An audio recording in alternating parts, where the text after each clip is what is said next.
Good morning, everybody. So we were discussing about the ballad of Father Gilligan, isn't it? So to recapitulate, we had already discussed that the old priest Peter Gilligan was very tired because he was working night and day because half of his flock were in their beds or under greensward's lay. So when he was nodding on a chair at the moth hour of evening, a poor man sent for him, and he began to grieve.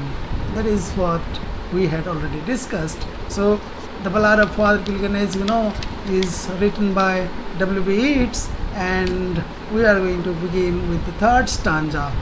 The third stanza is, I have no rest, nor joy, nor peace, for people die, and after cried he, God forgive my body spake, not I.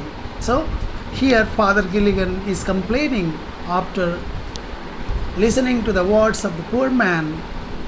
He started complaining that I do not have any rest, I do not have joy, I don't have peace. And after that he realized what wrong he was doing. He realized that he was doing his duty. It was his duty to offer prayer, to think the betterment of the people, his parishioners. So it is his bounden duty to offer service to the dying people. And he must not complain when he was performing his duty. That was what he realized, and he wanted to beg forgiveness from God, and he asked for forgiveness. Oh God, please forgive me. And he told that my body spake, not I. You'll have to understand the meaning of this sentence, my body spake, not I.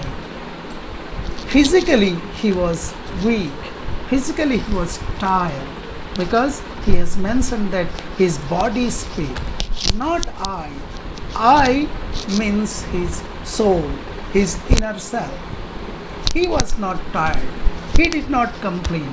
The inner self, the soul, did not complain, but his body complained because his body was old. So you must understand this.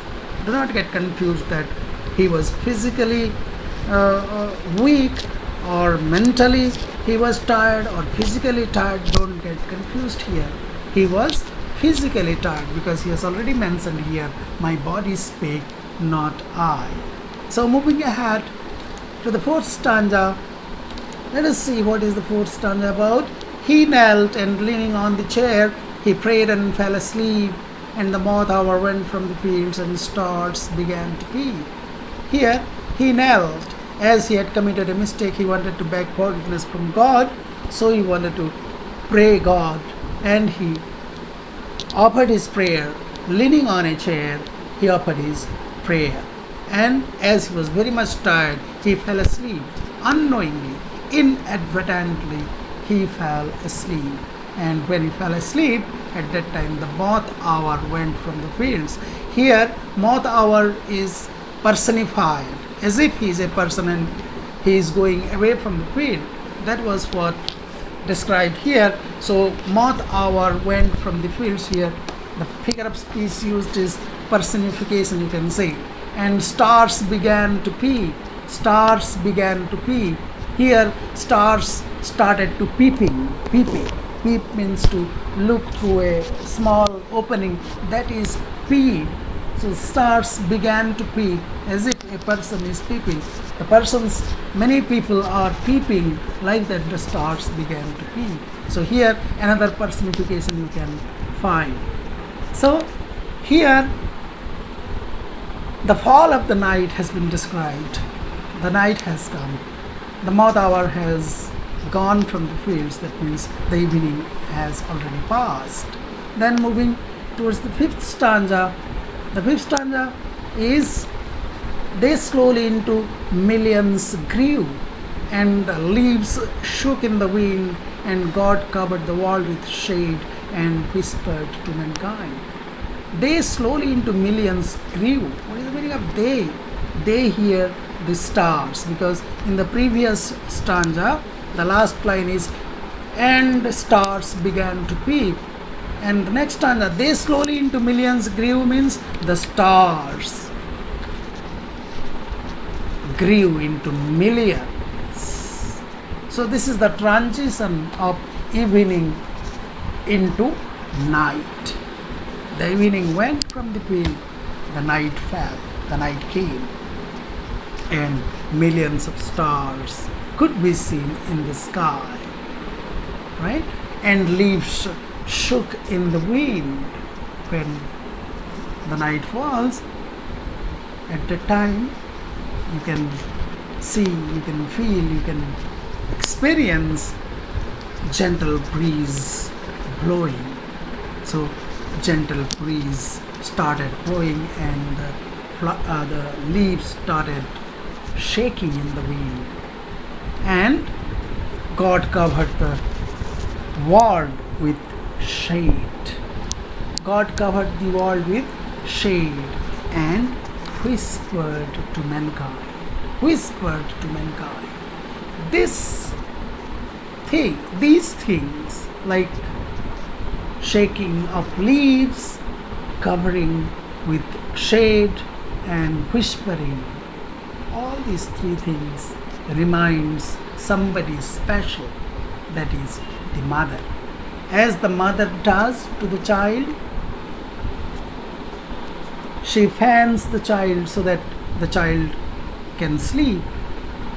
She covers the child with a bed sheet or with a cover so that the child can sleep, and recites or sings a lullaby so that the child can have a nice sleep, because she loves the child.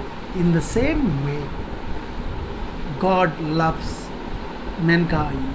Therefore, God is covering the whole world with shade and fanning or giving wind so that people can take rest, and reciting or singing a lullaby so that people can sleep. And what is that lullaby of God? The lullaby is nothing but His silence.